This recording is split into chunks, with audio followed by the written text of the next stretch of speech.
एक एवरेज आदमी एक थर्ड क्लास सिटीजन है, उसे अच्छे से ट्रीट नहीं किया जाता। सोसाइटी एक्सपेक्ट करती है कि वो प्रोवाइड करे बगैर कुछ एक्सपेक्ट करे। एंड में एक कंजर्वेटिव स्ट्रक्चर में उसके साथ बहुत बढ़िया ट्रीटमेंट होता था, उसको अच्छा घर मिलता था, उसको एक अच्छा लाइवलीहुड मिलता था ओवरऑल। बट अब जब से लिबरलाइजेशन आया है तब से फैमिली का आइडिया ख़त्म हो गया है। सेक्रीफाइसेस को आदमी कितना अप्रिशिएट नहीं किया जाता।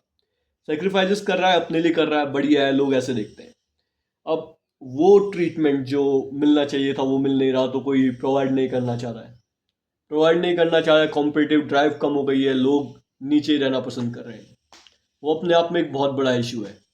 बट कानून तुम्हें थर्ड क्लास सिटीजन की नज़रों से देखता है, जो कि बहुत बड़ा इशू है। तुम गिल्टी हो जब तक तुमने खुद को इनोसेंट प्रूव नहीं किया है। तुम सोचते हो कि एक एवरेज आदमी जो एक एवरेज बैंक अकाउंट लेकर घूम रहा है, एवरेज कहीं ना कहीं बॉडी लेकर घूम रहा है, उसे अच्छा ट्रीटमेंट मिलेगा। तो ऐसा नहीं होता है। देखो, तुम इनविजिबल हो जब तक तुमने कुछ उखाड़ा नहीं है ज़िंदगी में। That's it. और इनविजिबल होने का दर्द मैं समझ सकता हूँ। इक्वालिटी एक बहुत बड़ा झूठ है, देखो, जो तुम्हें बचपन से देखा गया है। इक्वालिटी तब तक ही अच्छा साउंड करती है जब तक एक सोसाइटी को, एक सोसाइटी के पार्ट को प्रिविलेजेस मिल रही है। जगह जगह स्ट्रगल करना पड़ता है ग्लो स्टार्ट आदमी को, कॉम्प्रोमाइज़ करने होते हैं। उससे एक्सपेक्ट किया जाता है कि वो प्रोवाइड करे, जबकि उसको बेयर मिनिमम तक नहीं मिल रहा है। सोचो एक बार, इस बात को ऑन पेपर लिख कर देखो कि तुम कहीं पर पैसे दे रहे हो, ठीक है, तुम कहीं पर वैल्यू दे रहे हो और तुम्हें सामान ही ना मिले। How crazy is that. ऐसा ही हो रहा है आदमियों के साथ आज की तारीख में। चाहे तुम लीगल बैटल्स उठाकर देख लो, चाहे तुम कहीं भी उठाकर देख लो, आदमियों से एक्सपेक्ट किया जा रहा है कि वो थर्ड क्लास सिटीजन ही रहे, वो करते रहे जो कर रहे हैं। और कहीं ना कहीं एक जो इनविजिबल होने का दर्द है, वो बहुत खतरनाक होता जा रहा है, वो बढ़ता जा रहा है। लोग ऐसी ऐसी चीज़ों की तरफ बढ़ रहे हैं जो सुनने में ही बुरी लग रही है, लाइक मेक्टाओ सोसाइटी हो गई, इंसेल्स हो गए, इनवॉलेंट्री सेलिब्रेट्स, बहुत सारी चीज़ें हैं। अब लो स्टार्ट से हाई स्टार्ट जाने में रैंटिंग तो तुम्हें ले जाएगी नहीं। वो बस एक प्योर एफर्ट है जो तुम्हें ले जा सकता है, low start to high start. Low start होना अपने आप में बहुत दर्दनाक है।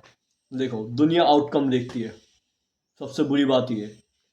वो तुम्हारा इंटेंशन नहीं देखेगी कि तुमने इस इंटेंशन के साथ काम किया, तुम्हारा ये विजन था, तुम्हारे पास रिजल्ट्स हैं, तुम्हें अप्रिशिएट किया जाएगा। नहीं है, बाहर में जाओ। और एक एवरेज आदमी यहीं पर स्ट्रगल करता है। चाहे तुम उसकी डेटिंग लाइफ उठाकर देख लो, डेटिंग मार्केट उठाकर देख लो, एक लो स्टार्ट आदमी वहाँ पर कैसा परफॉर्म कर रहा है। एवरेज आदमी इनविजिबल है, उसको बुरे तरीके से ट्रीटमेंट मिलता है। और एक लो स्टार्ट आदमी तो है ही नहीं वहाँ पर, उसको डिस्गस्ट की नज़रों से देखा जाता है अगर वो आ भी जाता है तो। 80% आदमी वहीं पर ही हैं। जो 80% में बिलो 10% वाले हैं, लाइक इसको ऐसे समझो कि एक ग्राफ है, ठीक है, 100% आदमी compete कर रहे हैं, 80% को कुछ नहीं मिल रहा है, 20% के बीच में पूरी की पूरी रिसोर्सेज की लड़ाई है। जो बॉटम 10% है, they are treated with disgust, उनको वहाँ पर होना भी नहीं चाहिए। और जो नीचे के 80% जो मैंने तुम्हें गिनवाए, वो बस टारगेट्स हैं। That's it. टारगेट्स मतलब easy to defeat, easy to beat. That's it. वो अपने एंड से एफर्ट ही नहीं दे रहे हैं, उनका विजन ही सही नहीं है। That's the main issue. Performance pressure को मैं समझता हूँ, एक लो स्टैट आदमी को सब कुछ करना पड़ता है अकेले। अगर तुम वहीं पर एक लो स्टैट औरत को उठाकर देखो, एक एवरेज औरत और एक एवरेज आदमी का डिफरेंस उठाकर देखो, तो एक लो स्टैट औरत को फिर भी सिंपथी मिल जाती है, फिर भी टेंडर पर मैचेस मिल जाते हैं। एक लो स्टैट आदमी को नहीं। आदमी और औरत की ज़िंदगी बहुत अलग है। देखो, सिर्फ एक ही वे आउट है, इस बात को समझो। तुम्हें काम करना पड़ेगा, उठना पड़ेगा धीरे धीरे इस हायरार्की में। सिंपैथी नहीं है, बस एक रूथलेस कंपटीशन है जो तुम्हारे अगेंस्ट खड़ा हुआ है। चीज़ें बुरी होती जा रही है दिन पर दिन। तुम अगर एक लो स्टार्ट आदमी हो तो राइज करना और मुश्किल होता जा रहा है दिन प्रतिदिन। एक एवरेज आदमी अच्छी ज़िंदगी नहीं जिएगा, दैट्स फॉर श्योर। पर अगर तुम लो स्टार्ट रह गए तो ज़िंदगी बहुत दर्दनाक होगी। बहुत, मैंने भी ऐसा टाइम देखा है जब मैं एक्चुअली लो स्टार्ट था। अगर मैं तुम्हें सिंपल शब्दों में बताऊं तो एक स्टेज पे मैं 150 किलो का था।